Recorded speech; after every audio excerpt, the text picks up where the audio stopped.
Ka nisur di edicioni I radhës I seleksionimeve Open Stage në shtëpinë e futbollit, ku për 4 ditë me radhë do të testohen qindra futbollistë të rinj shqiptar nga mbar bota.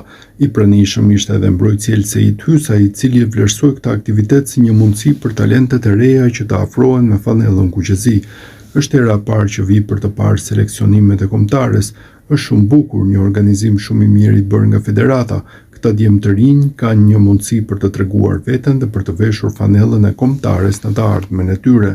Sigurisht që të jep një shtysë më të madhe për të vazhduar për të stërvitur më mirë me ekipin që luan, sepse të vish këtu te U15 apo U16 është një shtysë, sepse ti tregon veten, të jep krenari, sepse vjen me familjen nga jashtë vendit, pasi disa prej tyre ndoshta as nuk flasin shqip, varet ku janë rritur.